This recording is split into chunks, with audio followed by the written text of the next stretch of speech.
I clicked record, but I have not switched my microphone. Now we're shit. You hear I'll me? bet. Hi, Chris. Hell yeah. All right. Crispy as hell. We're back, episode 21. Crazy to think. Dude, 10 episodes ago, we were on episode 9. Think about that. It's crazy. Oh, my reels are playing. 21. We're recording this on Thursday. Feeling a little bit under the weather. We're Technically, you're always under the weather if you think about it. Like, what does that even mean? I think it's more like a water is wet thing. Like, are you under the weather or are you in the weather? You under it, bro. Weather is happening up there more than it's happening in front of us. Think about it. It's happening all around us. I'd say I'm inside right now, so I'm sort of like fighting the weather. You're in. But I don't know if that puts me under it. You're making the weather your bitch right now because you are controlling it and you like made your own climate basically. Yeah. Picola is. I didn't leave the door open, so she's back to back interrupting episodes. She's on a run right now. Give me a sec. Ow. Hey, to be fair, I don't think she's interrupted an episode after we lost. So there's that. Consider that. Pretty epic show, pretty epic game this week. I think it's gonna be a fun episode. I think we're gonna have some fun things to talk about. First of all, unbelievable Twitter week for the tandem of you and me. Michael had a couple tweets get more than 4 likes. One getting like almost 100 or something, probably at this point. I don't know. But also, I was just gonna say I got followed by Steve Infante, if you know, or Infante. Oh no way! Did you actually? That's his dad. Yeah. No. I got followed by Jacob Infante's dad. So we're mutuals. Misremembering his name, but you got followed from Pops. From Pops. Yeah. Which is like, come on now. That's so fire. No, that is awesome. Big. Yeah, no, pretty good Twitter. Me and you, we've been firing off tweets, dude. I started paying once again for Twitter Premium so that they reach more people. And honestly, that's crazy. Twitter is low-key pay to win. You get way more likes. I'm gonna start liking nothing but crypto and Trump memes, and my page is going to outdo yours by 4x. So you want to play the Twitter Premium game? All right. I'm gonna start chilling out for OnlyFans. That's what I'm gonna do. No, yeah, we had a couple of tweets do pretty solidly. Little some Jordan Love hate, some Brandon McManus hate, some Bears love. Yeah, no, it was a good Twitter week. I think we're finding a little bit of a groove. We're being more frequent, more active. Yeah, unfortunately, my best tweet of the week did the worst. Only one like, and it was from you, which I appreciate. I didn't even get a fucking like from Larry Wankowski. Larry goes on sprees. Larry's more of a spree guy. Have you seen Larry's one tweet? I have a pretty funny tweet. Let me check out what Larry Wankowski tweeted. It's a video. This was like the only time. Yeah, that's awesome. It has 2 likes. Neither of them are me. I think one of them's me. Oh, that's great. Follow back. Followed mutuals with Larry. But yeah, I mean, Bears get a dub at home against a really shitty team, but also like a team that's kind of not shitty. Wait, Larry Wankowski Twitter bio: Bush Light lover, Favre over Rodgers. Bears still suck. 4th and 26 was rigged. Team owner, born in Rhinelander, Wisconsin. Go back, go. Is there any like commas or anything? There are commas between all those different. Nice. A lot of commas. I think Rhinelander is in like north. It's like about 2 hours north of Green Bay. Not quite in the UP, but right up there is where I want to say it is. From the woods. He loves the Packers. It sounds like. I don't know. Sounds like he has some interesting opinions. I don't know. We'll let him do his pretty thing. good. All right, Bears talk. Yeah, dude. I mean, the Giants suck, but they're not that bad. They're like the 10th worst team, not the worst team, right? Yeah, I'll tell you what. I went back and I looked at my game prediction for this game. And it was pretty damn spot on. It's pretty good. I mean, I guess 27 or 20 to 17. It's 24-20, but I did have the whole, it's going to be an ugly game, come down to a play or two, and that it was going to be relatively low scoring. And I feel like, I hit it right on the head. It's pretty proud of myself. Not bad.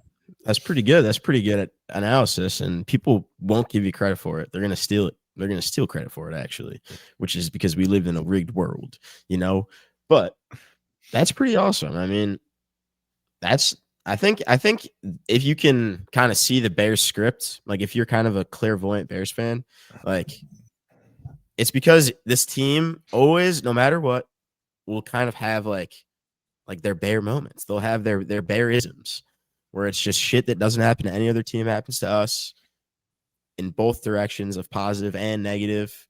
And it's just like we're always good for a couple slop fests every year, right? I don't know. It's just something beautiful about it. Do you think we win the game if Dart stays in the whole time? Just to get that? Probably not, because we needed what, 3? We got 3 stops out of Russ. He was in for 3 drives. 2.5. Yeah. I think we were having way too much trouble with Jackson Dart, especially just like on the ground. All their QB runs that they schemed up were really effective, and it really came down to just like a first down or two that would have either like allowed him to run the clock out or just like get into maybe scoring range again and put it out of reach. We definitely got a little bit lucky with Jackson Dart leaving the game.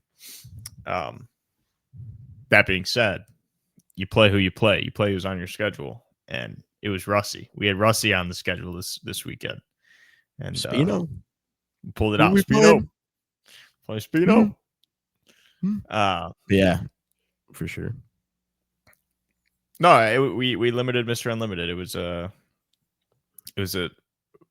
good break. I think if you lose that game, it's really like it's a tough spot to be where it's like, yeah, for sure. It's very much so. You don't necessarily you like lose the mojo a little bit. You lose the momentum, like for what sure. you believe this team.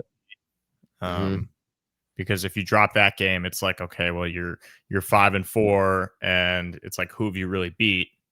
Whereas now you're 6-3, still haven't really beat like anyone that crazy. However, your only losses, doesn't really matter when you're 6-3. Yeah, also it doesn't matter when you're 6-3. It's also like your only loss. You have quality losses. Like obviously the Ravens one isn't great. Like you lost to Tyler Huntley. This is college football. We'd be ranked. Ravens were desperate, and they're still a good team. And then you lost to the Lions and you lost to Minnesota, who you have a chance to get back at. So 100%. Very glad we pulled out a win. You've got I'll very quickly, I feel like, give my notes on this game. Sure. Because I think you've got more to say about it than I do. As exciting as it was great to pull out a victory. It was ugly for a lot of the game. The Bears rallied back again, this time much at the hand of Caleb Williams, similar to last week in Cincinnati. It was exciting. I am the highest I feel like I've ever been on Caleb, but as far as podcast content goes, it sort of feels like the same thing is happening every week, where the Bears win in an exciting fashion, and I'm having like less and less to talk about, because when it first started happening, it was like, oh, this stuff doesn't happen to us, but this year it's just like, oh, we're kind of the team that does that. So I don't have much to say. It was great. We finally I feel like out of the 6 games that we've won in literally like every single way possible. Like Cowboys game was a blowout, and the offense looked great. Run defense was still a little shaky at that point. Raiders game we won because of our special teams coming through. Obviously, we had a touchdown drive, but I give my credit to the special teams in the Raiders game. I give credit to right. Yeah. But regardless, special teams. Okay, I'm just saying. But against Washington. All right. I'm getting there. I give credit to the defense in Washington Okay. because we recovered that fumble, forced some key turnovers, and then Jake Moody, yes, again, special teams, but I give some more credit to the defense. That was our only good special teams game, I feel yes, like. okay. I mean, the Raiders are fine, but You're just this is my only bit that I had on this is my only take on the Giants game, and you take a seat, pal. All right, you know what I'm gonna do. you can't mute me. I can mute you.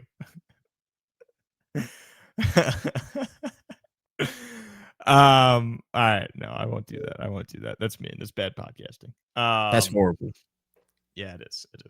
Anyways, okay, so I give the He's not going to be happy. Cowboys game was a blowout. Raiders game was, our special teams coming through. Commanders game was our defense and our special teams coming through again, but more so like the run game really sealed it towards the end. And that final drive we ran down the field. Saints game, again, was some more of that run game. Defense didn't really allow the game to get close. Ravens game, we lost. Bengals game, the offense as a whole came through, but again, it was a lot more of the run game than it was the pass. And then finally, this game was all Caleb Williams. The run game was solid. I think Swift went for 80, but it was Caleb Williams when it came down to it, willing that offense to the end zone and willing the team to a win. So what would you give him as like a letter grade? Caleb, I'd go A-. I'm not as high on. Well, I guess PFF gave him a 91, which like is an A-, but I'm not as high on. But I don't know. I'm not as high on that performance as everyone else, mainly because I feel like the numbers like weren't spectacular, but they're also skewed by like 6 drops. Even though I'd say that there was more, with 6 recorded drops. But the stuff you did see from Caleb was pretty insane. Like he made 2 of the best throws he's made in his career, and like neither of them were catches. And then when it came down to crunch time, he was about as good as you can be. Undoubtedly is one of, if not the most clutch quarterback in the league right now. Yeah, I'll give it an A-. Maybe that's a little too generous because, like, at the end of the day, it wasn't like the craziest performance, but I think he played really well. You know what? No, I like it. I like A-. I feel like I'm too quick to like give him a score based off strictly how well he passed the ball, but how much he evaded sacks and like mitigated negative plays, considering there was like so many potential negative plays and he avoided all of them. Makes it worthy of that grade. But the numbers for sure typically don't associate with like a A- game performance. But he was great. I think if you're judging him by like his body of work so far and like kind of the player that you think he is right now, an A- is totally fair. I think if you're grading him more at like kind of like a broader scope, like what would the best quarterbacks make a play here and there, like he probably played solid B, maybe a little bit better. But like regardless, the biggest thing that you're seeing, it's 2 things, I guess, right? It's one, he continues to prove that he's the man in late games. It's almost getting to the point now where it's like, shit, like, you've made 10 free throws in a row, and then you kind of get pressure to make the 11th almost, even though it's kind of like, you'd think you'd be in rhythm. Like, that's the kind of feelings that I'm getting now because he's literally come through in the clutch time and time again. Mm-hmm. So that's the first thing. Continues to, be true for him. But the second thing is you're seeing the progression. Like he continues to get better and better every game. And the Ben Johnson effect is real. And it seems like he really is turning a corner like more and more every week. Like at this point, it's like probably 270 degrees of turning because he's turned so many corners. But like he like maybe it's like a spiral staircase sort of thing, or like a helix if you think about it that way. Mm-hmm. But yeah, no, he's like he's just getting so much better in front of us, and like I think this game showed really his ceiling and his potential. I think you said in a text to me, you're starting to see the ceiling, which is like I think that's a good way to look at it because, like you were saying, his 2 best throws the day, the one to DJ is a throw that maybe one or two other quarterbacks can execute. And even on that play, he probably had Luther Burden for an easier pass. He might have even had Cole Kmet for a potential first down. And like he probably could have even thrown it to DJ a tick faster. But like the point is, having that ability to make the throw when he did and putting it on the money like that is something that's like we haven't totally seen it from Caleb. And I guess we still haven't totally seen it because DJ didn't come through. But like that's the shit that really makes you like believe in him and see the like the Super Bowl possibility with him. Like that's the biggest takeaway I had from this game. And I don't think he played like I'm saying, I think he played maybe like a beat. He missed a lot of throws, was still again like not quick when he needed to be sometimes, but he's the best evader in the pocket that I've ever seen. Not close, right? Fair to say. He is the hardest quarterback up there. Yeah, he's one of the hardest. Who's harder? I think like Lamar has had a couple of years where it's like, Jesus Christ, that's unfair. But fair. Caleb is getting there, which is kind of insane. I think Josh Allen too doesn't have the same mobility or like pocket presence, but he can move very well. And for a guy who's like 6'5" or whatever, it makes it like really, really hard to bring down. So Josh Allen is difficult to sack in that aspect. But as far as like if Josh Allen was Caleb Williams' size, he's getting tackled like way, way, way more often. It's more so the fact that Josh Allen's just like hard to sack. Even if you just look at even if you just look at the Giants game, there's no other quarterback in the league that would have not gotten sacked one time in that game. And he kind of did get sacked. He got tackled behind the line of scrimmage on a pass play. But like I think they counted it as a rush because he tucked the ball and like he got dragged down. Like he got ankle tackled, basically lassoed. But yeah, there was at least 6 or 7, seriously, not even a joke, times where he like was dead to rights. There was somebody in his fucking kitchen and he got out the back door and made something happen. And only one of those times something actually happened. But like, he put a potential positive play out there. You know what I mean? It's there was one on I think the very first drive where he like just spins out of like what would have been a blindside sack. Oh yeah, okay, yeah. And I thought he was gonna get lit up, killed, and he knew it the whole scary. time. And yeah, and he's just like standing there calm and like at the very last second bails. It really makes me angry that the narrative around Caleb is like that he's just gay and sucks at football because he's so fun to watch. Like he's the most fun to watch. It's insane. It is like I thought that Mitch was fun to watch. I thought that Fields was really fun to watch. I still think that Fields was fun to watch, but like Fields a lot of the time was like one of the worst quarterbacks ever to watch because like he just fucking because he would just go 3 and out 9 times. Caleb right now is literally like one of the most exciting players in the NFL, and once the NFL starts realizing that, and This was the first. They are.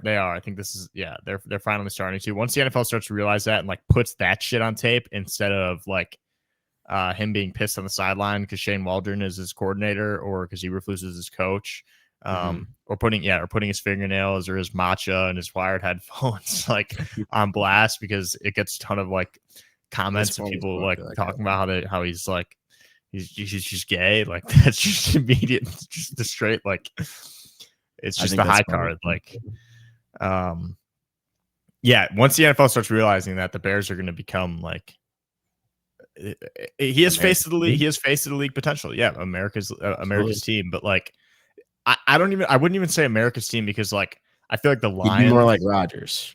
Yeah, he'd be more like Rodgers. He'd be more like Mahomes, where people don't like him because he's that good. But you just like have to watch because he's good. You're starting to see that now, and I'm really excited about it. I was watching.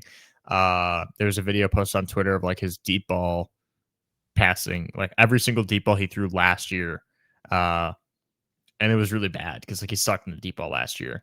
But I was just watching like his footwork, and I was watching his release, and this might be an outrage. I don't think it's a crazy take, but like I think that when all is said and done, if Caleb plays for more than 16 or 17 years. if Caleb plays 10 years in the NFL, 10 good years in the NFL, I think he'll go down as like one of the best arms to ever play in the football league. I think like the arms thing is like it's tough because like you can get kind of like into the semantics of it, and then it's like, well, like technically Joe Milton, Butler, and like Joe Milton, yes, but Joe Milton is never like, going to play more than 30 like career starts.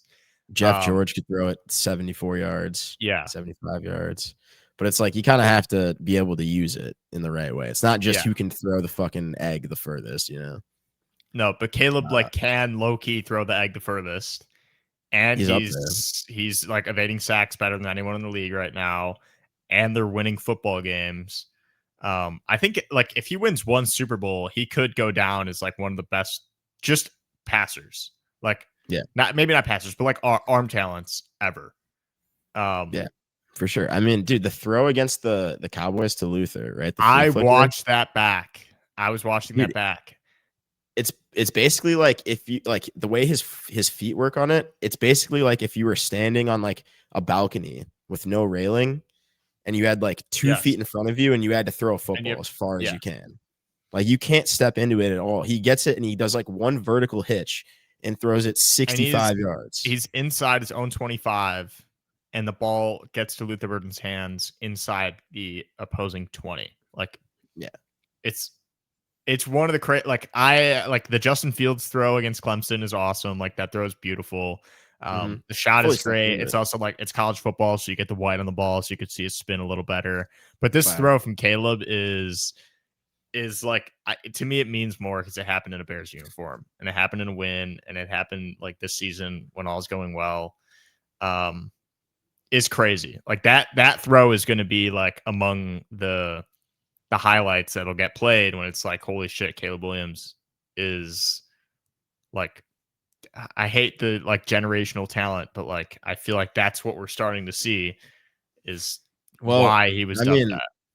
It's kind of like ironic, but like, you know, LeBron's kind of exiting the league and there seems to be another guy a generation later. Rodgers, Brady, they just kind of left. Now, I'm not saying Mahomes isn't generational. He's definitely generational, but it's a little bit different. He's kind of carving his own path. The next, like Rodgers, is like destined to be here, and it would be the funniest reality if he played for the Bears.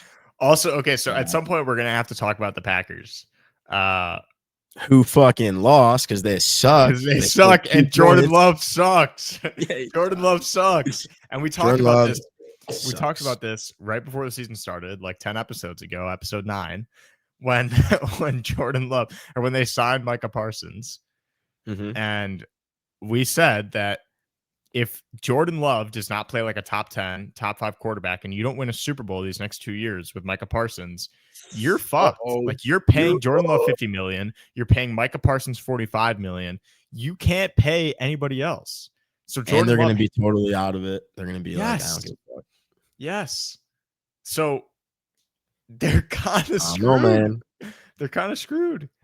It's awesome. Like, I don't think it's that crazy to say, like, 2018, the Bears were getting better quarterback play out of Mitch. Like, their offense looked better than the Packers' offense does this season.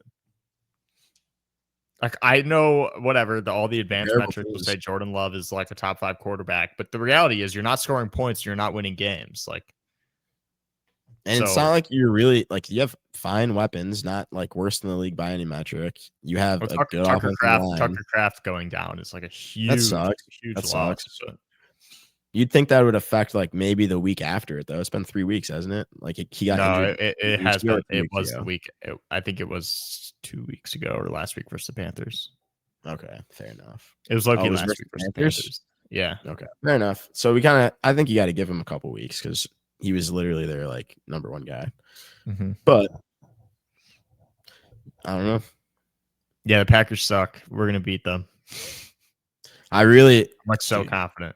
But our defense is still really bad. That's what I'm worried about. Yes, it's so bad. It's so fucking bad. But it will get better, and it's like it's only going to get better.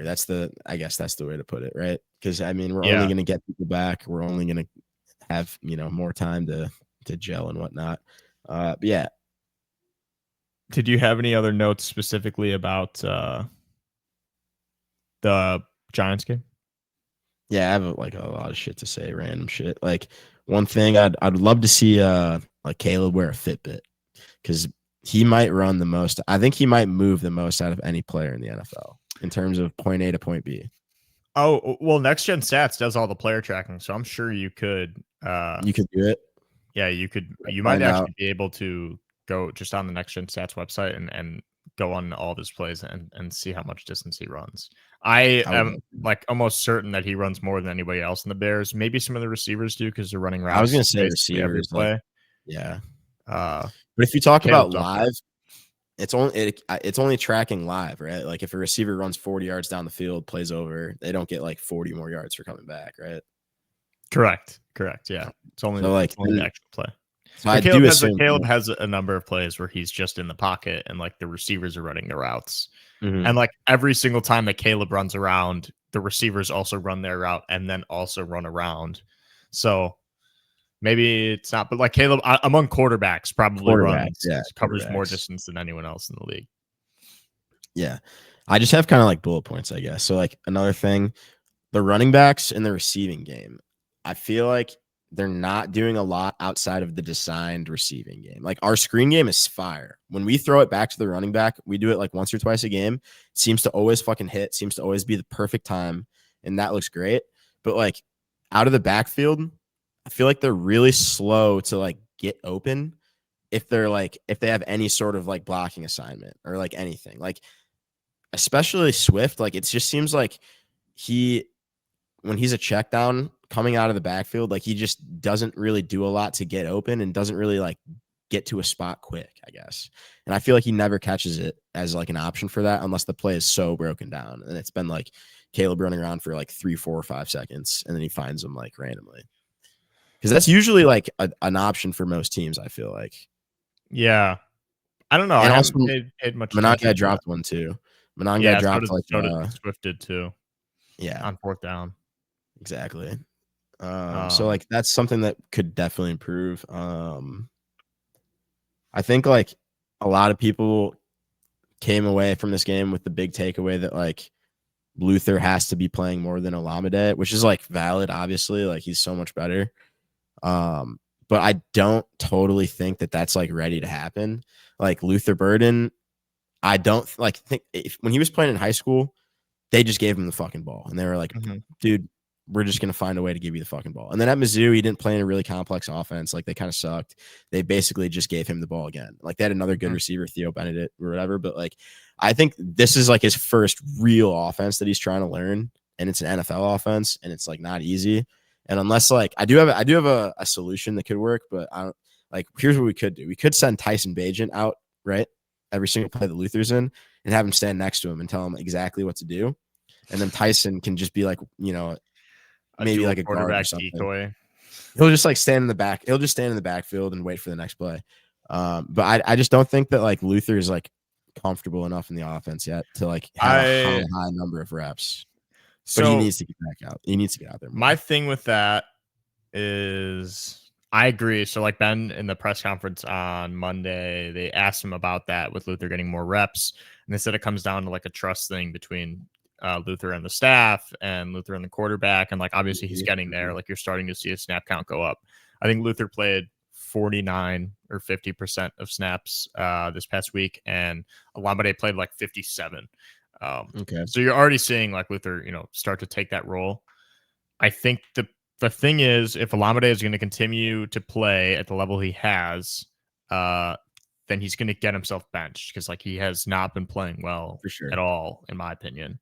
And this game was easily his worst of the year. If not, I don't know enough about his career, but the thing I'll say about him is it's like, as a fan, he's like the first guy that you're gonna hate on because he dropped so many balls, but he's playing in like a way where it's kind of like he's playing like at a higher level than a lot of guys would in terms of every other stat than his catching stat. So he's like getting open, getting to spots well, running well in the scramble drill to an extent, but he's dropping the ball so much that it's like, fuck this guy. You know what I mean? So it's almost like, yeah, like, but I don't, you know, kind of what I'm saying? Like he's not. No, great, I agree. I think that's like, again, the thing between like trust with the staff, like Luther obviously, or Olamide obviously knows his assignments and like run He was like the fucking camp probably guy. every time, like does well in the scramble drills, probably blocks well.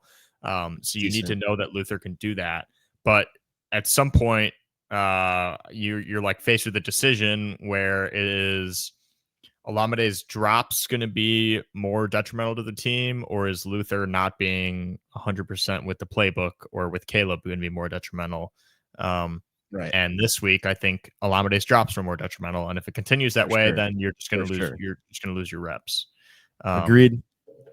I think the weird thing with me when it comes to them too is like they've been here about the same amount of time. Like Olamide got here like a month earlier in free agency than we got Luther in the draft. So I don't see why it's like, I mean, they weren't practicing in the offseason. So maybe there was a little bit of install or Ben sent out the playbook before, before Luther got here. But I just don't see why Luther would be that far behind Oz. I think it's mostly just like the speed is so crazy for him. Like the amount is so much different than probably. Yeah, I guess just being I can't speak to being in the NFL and what it's like to know a playbook. Yeah, sorry, you guys. don't know. What if someday like being able to move your ears is like the only thing that matters for a quarterback? That's just how you're scouted, and you're like, shit, man, I got it. They like do away with the helmet comms, and you have to like move your ears to be able to hear the coach's call, and then they call on me. That's you, bro. I'd be pretty good. I can move my ears be good. better than the rest of them. I'd be debating. I'd be like, he's okay, but he's got nothing on Caleb Smith, and that'd be the other guy that's like the best ear mover. And I'd be riding for him. There's like a Guinness World Record for like people pulling shit with their ears. You ever seen that one? Yeah, I'm moving my ears under my headphones right now, but you can't tell. You can see like my hair. You can see my hairline moving. Look. Look at that. The whole thing moves. Talent. That is fucking talent. God, he's good. That's five-star quarterback. Mike Bye. But yeah. What else we got? You want to move on to the next topic? I think we're at the middle of the episode. I have more next comment. I mean, just like yeah. We should try to fire through them as a little quick. So I think our next segment is going to take quite a while. Okay, fair enough. Something to say about Mr. 8'5" Cole Kmet, right? I don't know how long he'll be a Chicago Bear, but I think in terms of like the Ben Johnson like DNA being bought into this team, like he's done a lot of good for it, and I think he's like one of the most bought in guys because he's like running people over at fullback. He's blocking his ass off every time he gets a chance, and like effort wise, I think he's like up there with the best guys on the team. And I feel like he was playing slightly unsure at times before, like in years past. This year, it feels like he's just like, fuck it. If I'm going to be wrong, I'm going to kill this guy, which I like. I think that's good for him. I totally agree. My concern with Kmet as far as his timeline with the Bears is he's on a pretty pricey contract. I think his reps are only going to go down as far as like reps that get you paid. You know what I mean? Like if you're a pass catcher in the NFL, you got to catch the ball to get a good contract. I don't know if what Cole Kmet wants career-wise and what the Bears are trying to do roster-wise is totally synced up. So I don't think he is a Bear for much longer, whether it's this season or next. That being said, I agree. I think he's totally bought in. His blocking has been excellent. Super physical player. Can catch the ball well enough. But I think like his contributions are pretty replaceable for a cheaper price. And at the end of the day, if you can get the same output with it for less, you're going to do that in the NFL. So we'll see though. He might be a culture guy. He might just be such a good culture fit. We'll see. Because maybe he'll take a pay cut or something. But it seems like he's going to be one of the guys that are gets paid a lot by Jacksonville or something. Yeah, I feel like he's good enough to get paid elsewhere, and he is. You don't really pass up on that. 100%. Another thing, shows a lot about Ben Johnson's effect again, and his kind of like his team culture that we didn't just get pissed at each other and totally shit the bed. Because like with 6 drops and a young quarterback, like that's tough. A lot of teams definitely would kind of, have a tough situation there. And I don't know how many are able to pull it out. Thought that was cool to see. I think Caleb had a couple. Caleb was mic'd up, so I think that helped. Like he was mic'd up. He couldn't get mad. I didn't even know he was mic'd up. That's funny as fuck. That makes sense. The mic'd up video is awesome, by the way. It is awesome. I was watching it last night. It's sick. There was a throw where Caleb like was running to his left, flipped his hips, threw it to the end zone. Jackson Dart made the same play. Like I forget which one it was, but Jackson Dart made like the same play basically, and it just looked so much less athletic when he did it. I forget the exact instance, but like he threw, like Jackson Dart threw on same exact motion. He's running against his like arm, and he had to flip his hips quick and throw it. And he like made the throw. I'm pretty sure he completed the ball, but it just looked so much clunkier than Caleb. It's just so fluid and fast. It's very sudden. That's a good word for Caleb too. Everything he does is very like, very snappy, which I like. But flowy at times too when he needs to be. If the Bears go on a big losing streak, our record could be 6-7, so it wouldn't be that bad. What else we got in there? Oh, just like comment on Jackson Dart and like the Giants. Like he played great, and like I want to give him a lot of credit, but like, are they like actually like stupid? Like, what are they doing running Jackson Dart more than any other quarterback in the league on designed fucking runs when he's like undersized in height and weight? Like, what are you fucking doing? So that's literally it's just like what? It's ridiculous. I really like Jackson Dart. I feel like I've been a Jackson Dart fan for a while. Good man. I feel like I've always liked the Ole Miss QBs. Like I was a big Matt Corral guy until I love Matt Corral. Never got a shot, man. He broke his ankle or broke his leg. Tore his ACL. Yeah. CFL legend though. Yeah, I think Jackson Dart's going to be really. I think he's going to be the best out of his class. For sure. Yeah. But yeah, the run game stuff is a little stupid. I think it's just like Brian Dabble because he was offensive coordinator with Josh Allen, like helped him with his breakout, and like I think he sees a lot of Josh Allen and Jackson Dart. But I think the durability and the size of Josh Allen is sort of one of one, and it's obviously not something that Jackson Dart is capable of. Like he can handle a run game and like be effective in the QB run game, but it's a matter of volume, and you just can't be putting him out there running like 8 runs a game where he's gonna be taking big hits in a throwaway season. Like Dabble literally got fired. Like there was no point. No point. It's sort of like the whole keeping Jaden Daniels in and running a QB run down 35 and then he dislocates his elbow. Like it's stupid. It's bad coaching. I don't love that Dabble was fired because I think that like he was good for Dart's development. But he was going to get fired by the end of the year anyways. So I guess you get it out of the way. But if he was going to continue to put Dart in harm's way, then like, yeah, he's got to get fired.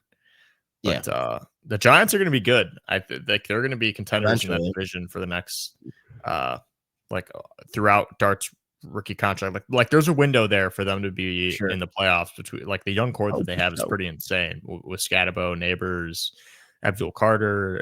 Their D line is pretty solid. Their whole D line, it's all pretty young. Yeah. There's some holes like their secondary. Abdul Carter.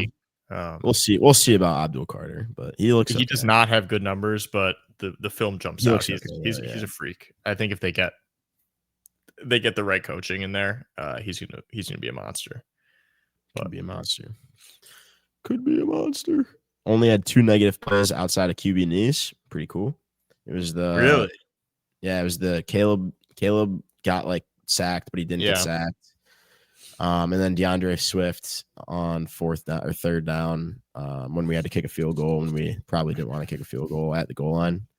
He just got like wrecked in the backfield, lost 3 yards. Probably worst play of the game. Yeah, I mean, that's pretty solid stuff. Like moving the ball forward, setting yourself up. We've been really good on 1st down. We've been pretty good on second down, pretty good on third down, pretty good on fourth down. Like, it's just nice to play a rhythmic game where you're getting a lot of second and manageables, and you can take a lot of shots, and you can do a lot with your offense, and you can stay on schedule. It's just like, it's really nice to see. It's very pleasing, you know. Another comments, Loveland, right? Dude moves like a horse, can block pretty decent, right? If our run game can really figure it out, our like 12 and 13 personnel is going to be unstoppable. Like, we're going to go heavy, and then Loveland's just going to run by you and score a fucking touchdown. Like, it's going to be beautiful. And then we're just going to run it down your throat. Like, it's going to be fun to watch. I think that's going to be sick. Ben loves tight ends, as people know, I think. But yeah, look out for that, I guess. Yeah, that's pretty much what I got. I got one more comment, but it's not Bears related. What is it? It's an underrated place that you could time travel to. Johnny's Beef? No, that's a perfectly rated place to time travel to, and it is the best place and the only place that you really should, if you ever got the opportunity. Like, if we end up in like a dystopian future where like whatever shit hits the fan, like we have to escape. People are dying. Planet. There's a famine. We have to go to a different planet. Like, Johnny's Beef has to close. There's genocides going on. Like, but time travel exists. I'm just going back to Johnny's Beef. Just rip Johnny's, bro. Yeah. And all is healed. That's like, it's like if you like go to a Six Flags and you're like, okay, if we all get lost, like, meet here because you don't have phones. Yes, we all meet at Mom and Pa's.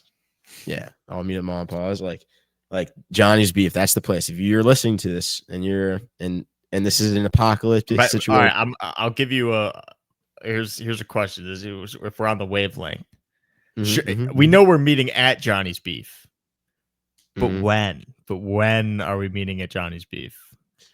I'd probably have to go with like a Friday at like 9-10 p.m.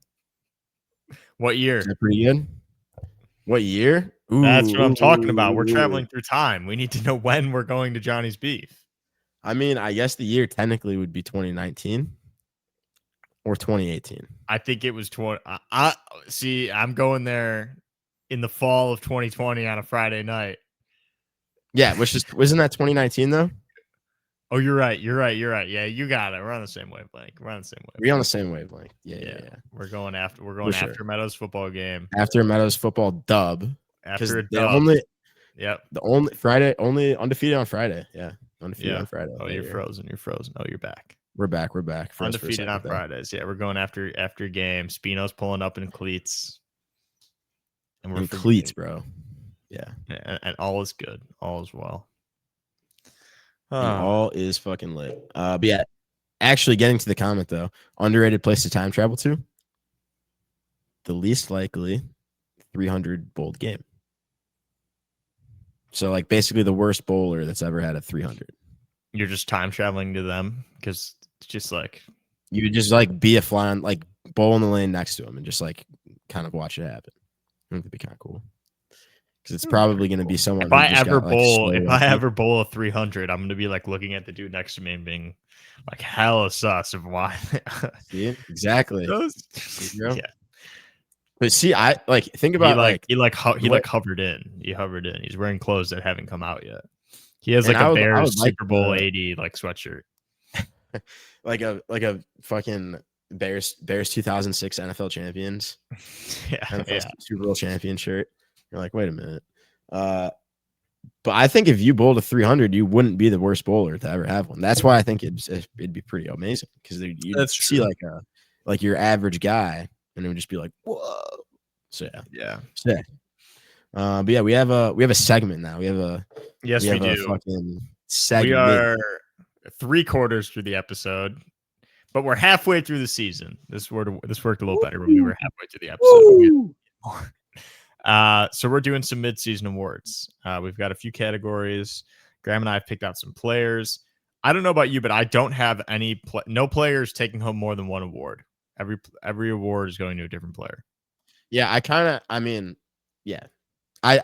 yes, I do too. But I do have like kind of a comment on that we'll get to. But yes, yeah, I have a couple players who are like there are more than one that could win the award. A couple nominees, but one winner. I think we'll start with one category: the best new player, the best player acquired this offseason for the Bears. This one I feel like is pretty obvious. Do you want to go on 3? Like, do you want to say it on 3, or do you want to like go one at a time? It's gonna be hard. I have mine written down, so I have proof. I have mine written down as well. Yeah, but yours is on phone. That could change at any time. I guess, but it won't change from. I'll hold it like this so nobody can. I'm not. No, you're good. You're good. I'm just kidding.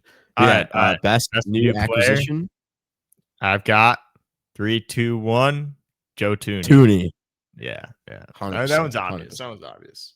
I mean, he just totally changed the culture of Bears fucking trenches. Like, we haven't had a good O-line in God fucking knows how long. And then speaking of having a bad O-line, what's been like probably our most problematic position over the years, at least in terms of like how often do teams have just really bad, good save, centers. Like, we just always have really bad centers. And now we have, well, he's not center, but like, I don't know. He like helps our center, I guess. He makes our center be able to play well. Yeah, Drew Dahlman was up there for, best new acquisition. Same with Jonah Jackson. Basically, the entire interior offensive line was up there because they've all been great. But Joe Thuney has been the best. There haven't really been a ton there haven't been a ton of acquisitions on defense. There's one, but he's up for worst player. But we have a worst player category. So, but yeah, Joe Thuney. That one's obvious. Probably the easiest one. I didn't even write down any other nominees for that because. Yeah, me neither. But I did kind of. You want to give a nod to CJ Gardner-Johnson just because he's so new. Fact. He's our best new. He's our best new player. I forgot about him. He's been really good. Most improved. All right, ready? Okay. Well, okay. Yeah. I think like. Yeah, see, this is where like not having players double down for awards. It's tough. Yeah. But most improved, 3, 2, 1, Caleb Williams. Darnell. Okay. I think so Caleb is my other guy that I have written down here. And I'll definitely agree that like he is so improved, but it's hard to say if it's like how much of it is like the player getting better and how much of it is just the opportunity getting better. There's definitely elements of both, but I think in terms of just my thing with Darnell Wright is that he was just good. He was really good last year. He was, but like, dude, he's a different level of good this year. He is playing like arguably the best right tackle in the league the past couple weeks. But I think he was a top 10 right tackle last year. Like top 10, I think, but he was like fringe top 10, Yes, maybe he was good. He's always been good. He's just now like good. We've just always had Bears sacks. I mean, last year he was also like one of the more penalized fucking tackles in the league. So I don't know. I think most improved is fine. I think Caleb was the other guy I had written down. Caleb, like, you compare his play this year to last year, and it is so much better. So much better. He's taking. He was sacked 68 times. He was really good in a lot of games last year, though. But yeah, his O-line's gotten so much better. Like, I'm just thinking about it in a vacuum. But his pressure to sack rate is like it's like the lowest in the league besides Bo Nix. And he holds the ball longer than anyone in the NFL, which normally those things don't go hand in hand. Like, the longer you hold the ball, like sometimes the worse your pressure to sack rate is. He like evades the sacks better than anyone. He hasn't been turning the ball over. He's great. He didn't turn the ball over last year either, though. Yes, that's true. Oh, he fumbled. And he was also very good. He was very good at evading sacks last year, too. I just think, like, in terms of take a ton of sacks, he got sacked 9 times versus New England. Yeah, well, that was our worst game of the year, too.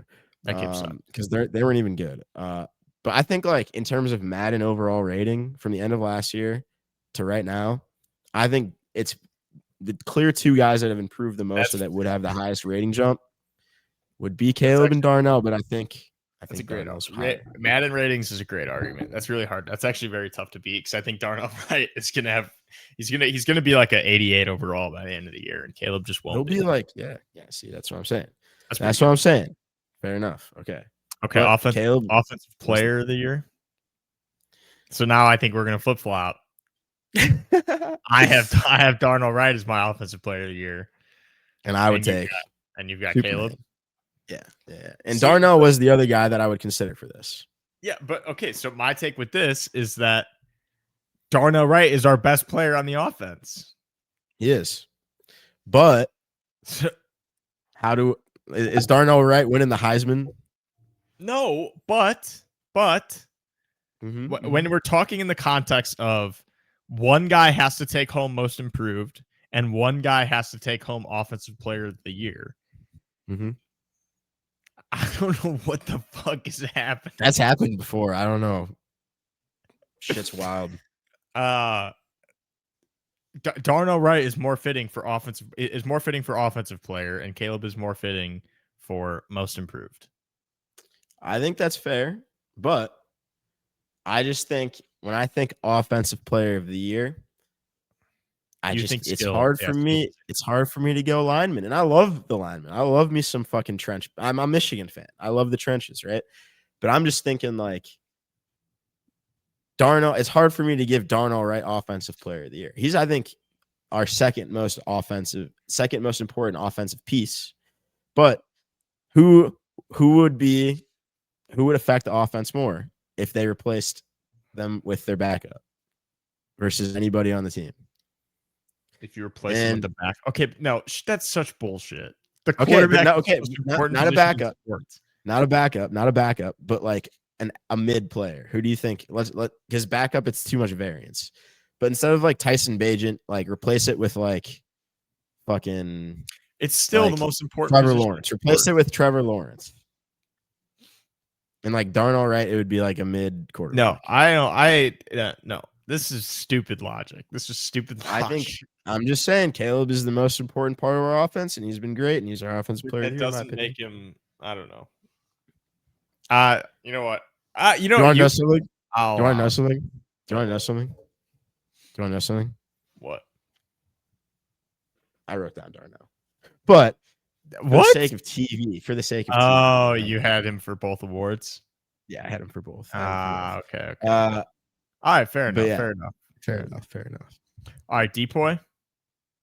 I think this one was easier than offense, actually. I have got it between two guys, and I'm curious where you're going to go. It's between two guys. I'm going with the better guys. I think we're going to have different opinions here then. All right, 3, 2, 1. Tremaine.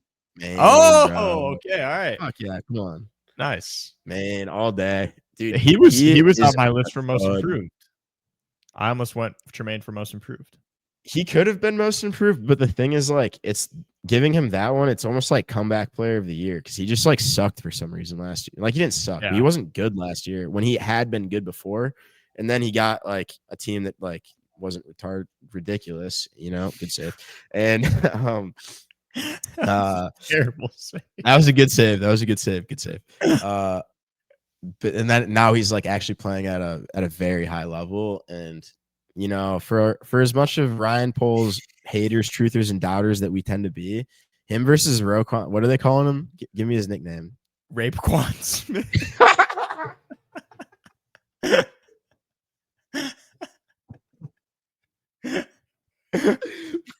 You forgot his name. I was like, well, it's pretty obvious, I guess. That's like the first one. I don't know why that was so funny, but that fucking got me, dude. Oh my god.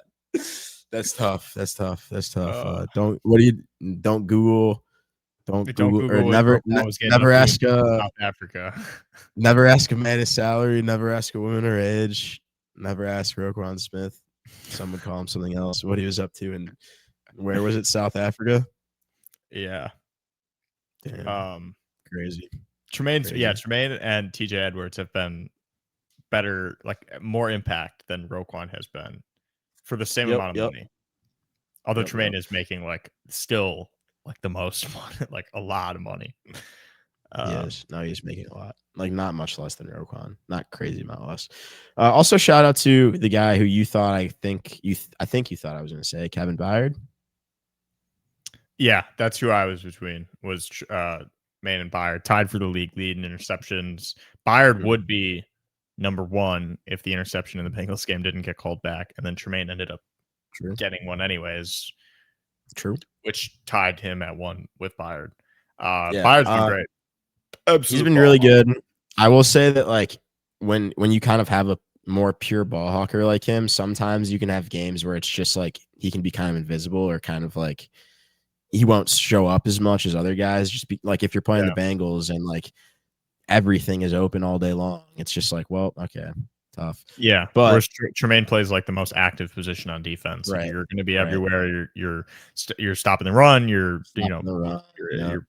jamming up passing lanes, and in his case, also getting interceptions. So he's been great. He's been awesome, fun to watch. Seems to have a pretty good energy too. I feel like he's a guy that's kind of like, like this is his job and he takes pride in it. Like he's like, I'm a fucking good football player. I'm here to play some good football, and I'm here to hit some motherfuckers on defense. Has taken over after every game he does it's Chicago. It's Chicago. Yeah. That's all he says, by the way. That's his, that's his thing now. It was Keenan last year, and now it's Tremaine's thing. I love it. It's like one of my favorite whatever ad libs, whatever you'd call it, like sound bits. I think if we win the Super Bowl, he can let it fly. 100%. If that would be so. If he wins the Super Bowl, we can let it fly. I didn't say it. I did not say that. And on that note, moving on to our next category. We got the worst player.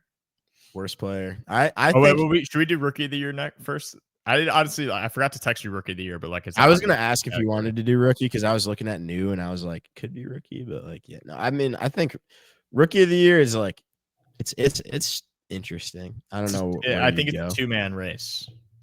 For sure. No, for sure it is.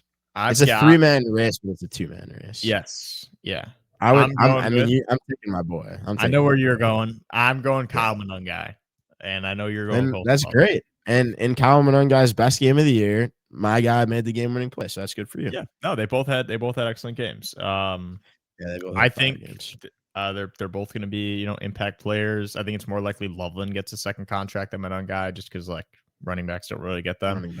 But they've both been really good, and Monungai's played above his. He's punched above his weight more so than Loveland has, for sure. Yeah, I think that's more why I leaned Monungai than Loveland, because like Loveland was 9th, 10th overall pick. Like you'd sort of hope he'd be doing more by now. It's taking a while. He's 20 years old. Monungai was a 7th round pick, and he's already he had a 176-yard rushing game. 8 weeks into his NFL career, which is pretty cool. Not bad, kid. 200. It's like way easier to like root for him. I feel like. Oh, easily. Underdog story, And also, he just like also, did you see? I'm like skeptical if this is true. The first time I saw it, I was like, "This is the dumbest thing I've seen." But I've seen it so many times that I feel like there's validity to it. There's like a thing about the Big Chungus meme, and he really likes that. That's not. I think it's true. That's Jacob Infante. He just tweeted that like as a meme, and it's going viral. Like, I think it's true. I think it's true. I think there's validity to it. I don't think it's. I'm an insider. If it is true, he's a fucking lock for rookie of the year. That's absolute so lock. Absolute lock. I just love that meme. I saw it and I was like, it's fucking unreal. This is great. It's just like, whenever I see that fat bunny, man, I just love it. He makes my day. No, that's fucking awesome. That's so good. All right, worst player, last category. Yeah, this is a cheap shot too on my end. Okay. Maybe on your end too. Okay. All right, 3, 2, 1. Cairo Santos. Okay. I almost said. I have Dio written down. He's been terrible. Kick a man while he's down. Sorry. And he's hurt. He's out for the year. He might if not. I was going to kick him, play another for the Bears. Yeah, if I was going to kick him while he was down, I'd let Cairo do it so it wouldn't hurt that bad. Yeah. They both. I have Braxton on this list too. Like getting benched in a contract. Yeah. Sucks. And not even being able to be like an asset because like I'm sure that they tried to shop his ass and people were just like, nah, bro. Yeah, and normally like Chargers. when you're like normally you become a swing tackle and you come in like when Bennett is tired. He's not even that, and we run a lot of like 6-man like 6 lineman heavy personnel, and he doesn't come in for those either. Like Ozzy Trapilo comes in, which is like it's I think it's honestly one of those things where it's like you look back at him. I don't want to say he was a first round guy, but he was like a top 60 or 70 5th round. Yeah, because he was a steal. He was higher pick, but like for his profile, like I think he's just not super bought into whatever Ben Johnson's cooking or whatever, and they're just kind of like, you're not going to play until you figure it out. Because I don't know, like the guys below him are not. It was a necessary evil of the like if you're not good enough to start, you're going to get benched, and like someone was going to get pissed if that happened, and it just so happened to be him. But I think it makes everyone else play better because they don't want to lose their job and end up like Braxton Jones. I agree. So I agree, son. For sure. But yeah, my worst player has been Cairo. Cairo literally like almost damn near lost us a game against the Vikings. He couldn't kick it out of the back of the fucking end zone. Yeah. You could argue that's coaching. Has had a good season, like kicking wise. Can't kick a 50+ yard field goal. It's his last year as a Bear. Justin, I listen. His last year in the NFL. Listen, Justin Tucker apparently is like available to play football. I don't know if like it's bad juju to bring him along. No, you don't do that. No. Oh, for a playoff push, different. That's different. It's allowed. That's if you rent him for the play, like Devin Hester with the fucking Seahawks. That's one of my favorite games. But like, is it bad juju though? Because like that's when it matters most. Yeah, but it's like at that point, it's like the team is a unit, and then he just fucking kicks. I think that's how it works. True. Yeah, the Ravens, man, they know how to pick them. I mean, do they know how to pick them, or did they like? Is it just Baltimore? Like, I don't know. Yeah, that's true too. Maybe people just like, maybe they interview these guys and they're like the best dudes ever, and then they just get to Baltimore and something turns. I don't know.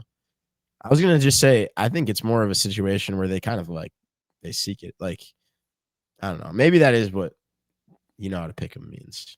But I feel like you know how to pick them means like they turn into a I don't know. Yeah.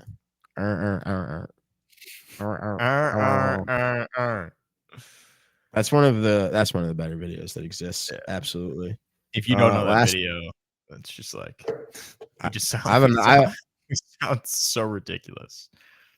I have one more comment too. I hope you've seen something about this. Do you see anything with? Do you know the Last Chance U coach, Coach JB? Mm-hmm. Do you know who that is? Do you know Mina Kimes? Yeah. Do you see anything with like Mina Kimes recently with like her getting yelled at and like clapping back at a guy? I don't think so. Basically, she was like doing a segment where she said like she was talking about like quarters coverage and like how do you beat quarters? You throw it over the top, which is like not really true. And like Coach JB was like, you're an idiot. Like, how do you have a fucking job if you're saying to beat quarters, throw it over the top? Like quarters is trying to not prevent it to go over the top. Then a lot of people like came to her defense and kind of like rode for her when like it's a bad take. It's not like the worst take of all time. Like you can beat quarters over the top, but like, I don't know, not the easiest thing to do. And she said it with like a confidence that was kind of like whatever. But yeah, basically, do you not really know like Coach JB's like MO, like his kind of thing? Oh damn, he's a pretty funny guy, but he's a very like large character, very big character. I don't know, and he's got some crazy opinions. He's a wild guy. Grew up in the hood, white boy, coach of Last Chance U. You're familiar with Last Chance U, right? Yeah. Asante Samuel, I think he's a Last Chance U guy. We might pick him up. He signed with the Steelers. He signed with the Steelers? Yeah. His the surgery, the doctor who like did his surgery is also like the Steelers team doctor, which is tough. He's just never going to sign anywhere else, basically. True, basically. They got good health insurance. That's why I'm going over there. That's kind of funny. But yeah, basically, Coach JB, Mina Kimes, they got in a little kerfuffle about that or whatever. She clapped back, made some comments on Twitter. I think it's, something to be said. Coach JB doesn't respect her opinions on zone beaters, but I don't think he's giving her credit for her opinions as a man beater. Nice. So yeah, that's what it's pretty good for the kids. Ray Lewis doesn't get enough respect as a wife beater. He killed he killed a pussy. Oh, I was thinking of Ray Rice. My bad, not Ray Lewis. Yeah, did I say Ray Lewis killed a man, but he probably killed 2 people. Who's counting? Yeah, we're descending. We're just Ray Rice though. Ray Rice, crazy. The NFL withheld that video for months.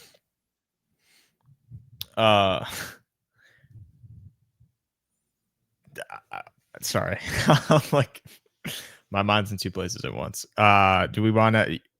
I don't have much else, honestly. We could quickly give a quick score prediction for the Vikings game, and then I have a joke which was just my banger tweet that didn't perform well. I got you. A desk item, and we'll head out. Yep. Score prediction: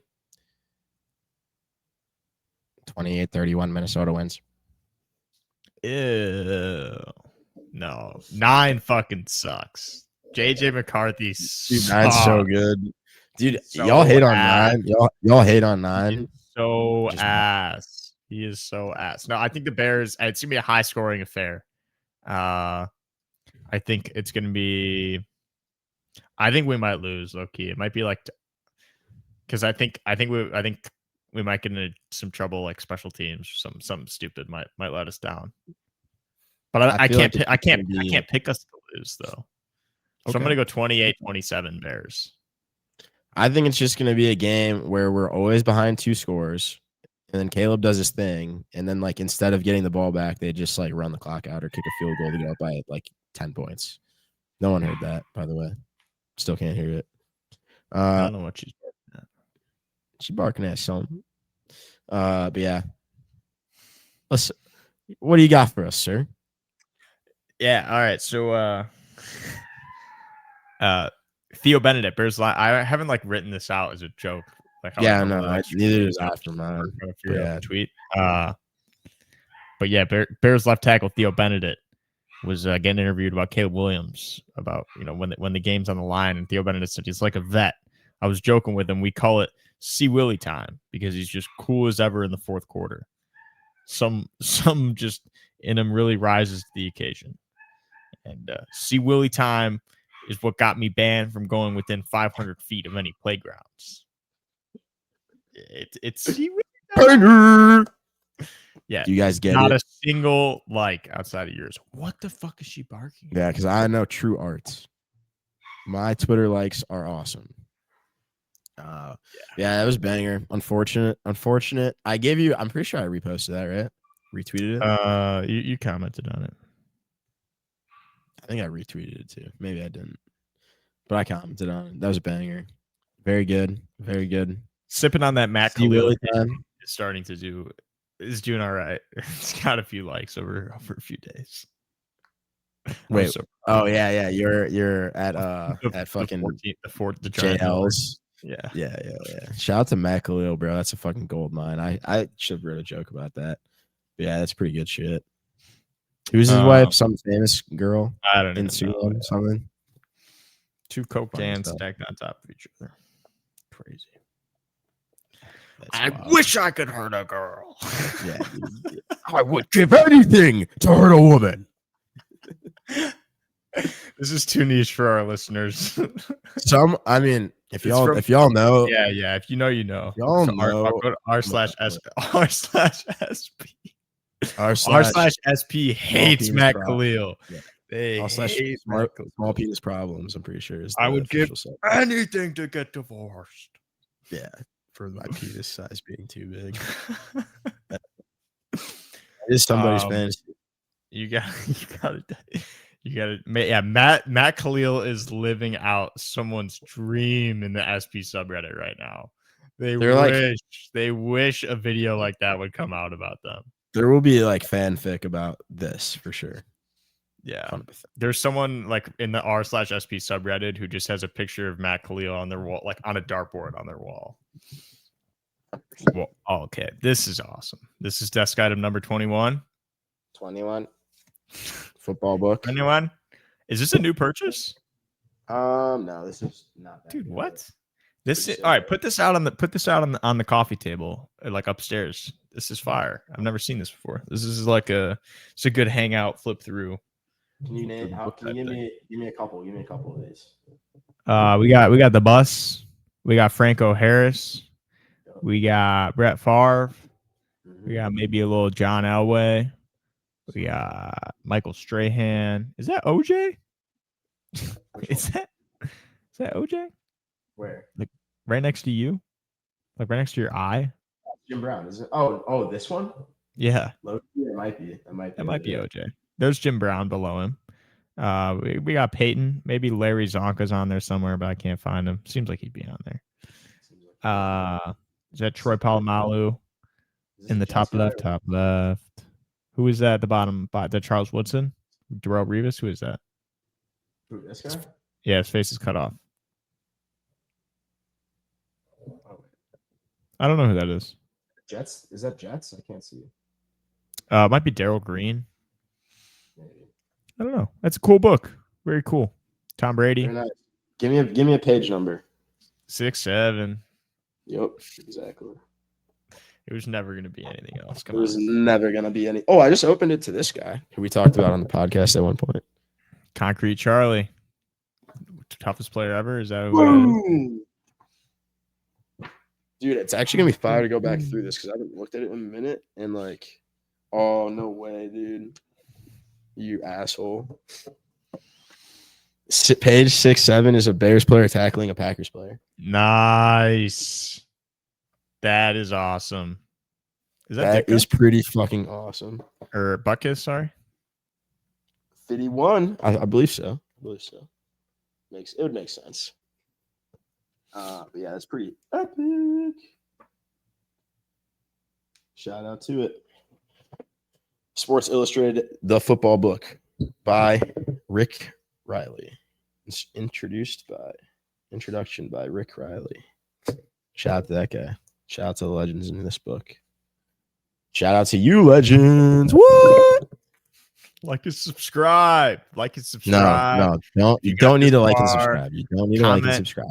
Comment your Johnny's beef order. Yeah, in the comments. Just below. comment. Likes if you liked it, like it. If you want to subscribe.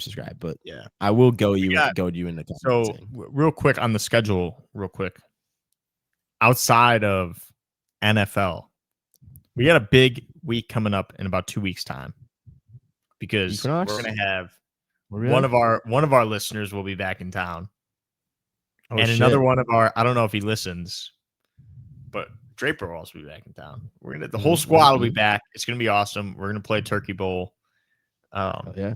Turkey Bar. That's Turkey Bar. Very excited. Very excited. Also, Justin Fields just scored a touchdown. The Jets are leading, which is hilarious. Who are they playing? Patriots. Yeah. But yeah, no, exciting few weeks coming up. Thanksgiving, got Thanksgiving football, Bears on Black Friday. That's gonna suck, but it'll be good. No, I think it'll be a good game. No, I just mean like I hate that we play on Black Friday. Like that's not what I want to do on Black Friday. But yeah, I'll watch some football. But I don't think I have to work, so I think I can actually like watch the Bears game like with the fellas. There we go.